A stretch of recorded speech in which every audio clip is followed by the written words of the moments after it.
everybody, my name's Kaya, and today it's patch day. We are looking at the release of Cryopods, Survival of the Fittest, and Winter Wonderland, as well as some game fixes and some major bugs being fixed. But today I'm going to get all into that for you so you understand fully what this update is about. I just want to note I am going to have a separate video for all the Winter Wonderland stuff. If you want to check that out, make sure you are subscribed to the channel so you don't miss that video. So let's hop over to the ARK Discord where we can see a post by Sed going over the major versions for servers and clients. So they actually released patch notes for Cryopod and Fridges a few days ago, and they talked about a lot of these settings that we already know about. For those that don't know, Cryopods are basically just for dino storage now at your house.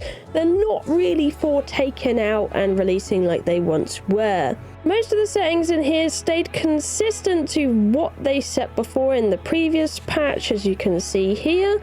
And it went up to about here with the consistent ones all there. Some new ones that have been added here is cryo fridge storage capacity is 120 slots now.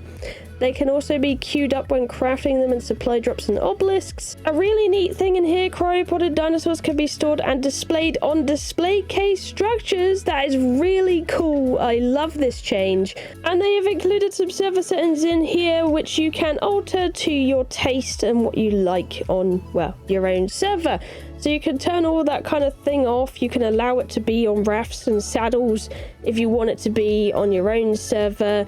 You can allow them to be, uncryoed any way you like if you want on your own server. And you can ignore all the dino checks, structure checks, and enemy checks on your own server as well, if that is what you want. But on unofficial, you will not be able to put a cryo fridge on, the rafts in general, fridge, sorry. You won't be able to do any of that, which sucks, because that means you won't be able to do a mobile thing, which does mean some people might be annoying with cryo fridges on PvE servers and leave little structures of those all over the place. I think that is probably what is most likely going to happen. And you won't be able to release them just anywhere. You'll be having to release them within a radius of a cryo fridge. So that is unfortunately the case. I know a lot of people are not keen on these changes, and it's definitely something we're going to have to get used to. Well, unless you have your own server and you're like, nah, or you like mods, you can always use those if this is not to your taste. Going over to the Survival of the Fittest release, it is now available as a mod on cross-platform. All you need to do is select Survival of the Fittest option on the main menu to start playing. Very beautiful. Nothing's really changed here apart from the graphics of the whole thing is the same as it has always been. But that is Survival of the Fittest for you. It is available to play today, and you could go ahead and enjoy some Battle Royale with dinosaurs. Moving over to Winter Wonderland, we'll be brief about this because, again, I want to do a full video all on this. Winter Wonderland, you're going to have upped rates throughout the servers here. You can see the rates here if you are interested in those. And there is a ton of new event creatures, chibis, emotes, and skins you can enjoy for Christmas.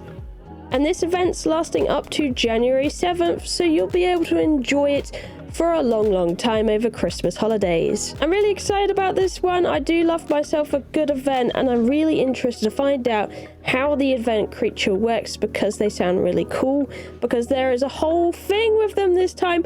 It's not just raptor claws. You got Santa's big helper Yeti, you have snowmen, you have grouchy pegomastics and rideable reindeers to find that drop coal and mistletoe. So they will be worth finding around in the world, especially the pegomastics thing, which apparently sounds very interesting because it's going to give you a special reward and still gift boxes. So woo.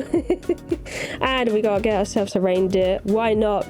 And the brand new chibis, we definitely have to check them out very soon. But these things are all really exciting, as well as the colors for the Christmas stuff is always wonderful. Love it. And for this whole Winter Wonderland thing, it works exactly like the Thanksgiving thing.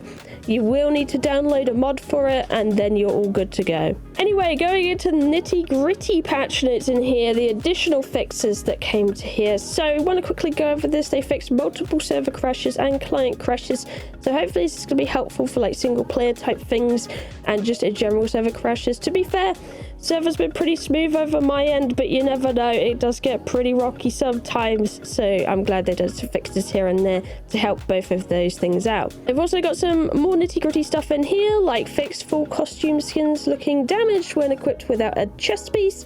That was a thing that is now fixed. Added updated audio for greenhouse structure set. Okay. Underwater audio can now be adjusted with the SFX slider. It was previously only master. Player characters now hold bows correctly while swimming.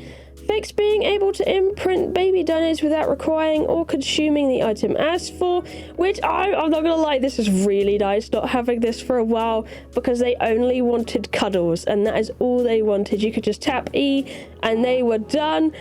That won't be anymore. They work properly now, which is like, no, that was actually a really cool bug.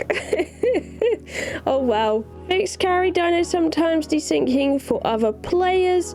Fixed incorrect weather displaying when joining a server during a weather event. They fixed the moon color changing drastically during weather state change. They fixed tech chest boost not working underwater when overweight. They also fixed double door placement sometimes being obstructed, and they fixed the behemoth gate frame and door destroyed mesh being oversized. So apparently it destroyed mesh being oversized. Okay, good to know. Fixed ladders being obstructed when placing them on beams, and fix the tech replicator, industrial forge and teleporter placement being obstructed when inside an underwater vacuum compartment. They have also fixed vacuum compartments for the most part on this thing, they state. Fix being able to store structures that were not within their pickup timer by replacing a supporting structure and picking it up. It will now demolish correctly. Fix name not displaying on a display case structure. Fix characters jittery movement that would occur after relogging and would require respawning to fix it. Thank goodness they're fixing this. This is such an irritating bug. Fixed Oviraptor's missing icon for egg collection. And now the Oviraptor now collects aquatic eggs and no physics eggs. So things like Arthro-Scorpion and Spider. This is so cool. I love the fact that we'll be able to pick up things like frog eggs and stuff like that now. Love this. Further down the list, we also have fixed cases where insect eggs would fall through the mesh, fixed multiple cases where tribe name cooldown was not working, and the timer for tribe rename is now being displayed on the UI when on cooldown. They've also fixed the enable spectator command.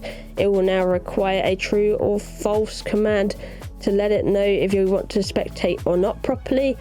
They also fixed the icons for the applications to hold the ace icon instead of the ace icon.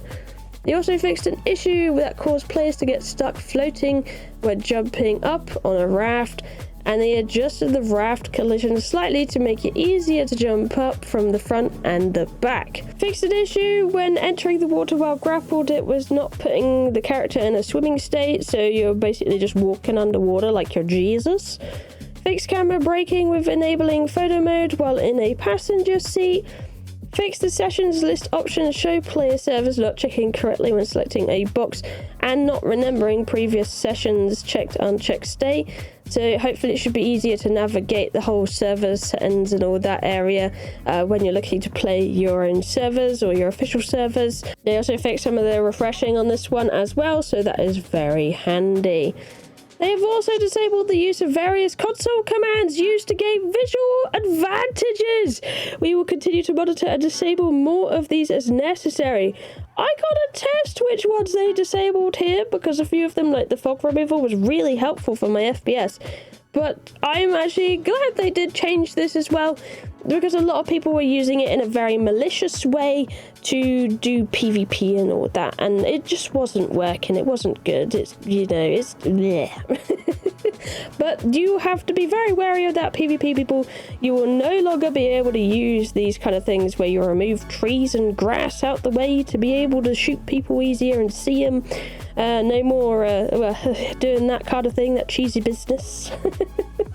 We'll have to see. I don't know how much they removed. I'm going to check it straight after this video and have a look in there. But either way, that is all the patch notes today, and apparently all the things they have fixed. I'm really excited for Cryopods, Gonna give Survival of the Fittest a good old wham and ace to see how that goes, and I can't wait to dive into the Winter Wonderland release. So stay tuned, people of the channel, and I hope to see you in my next video.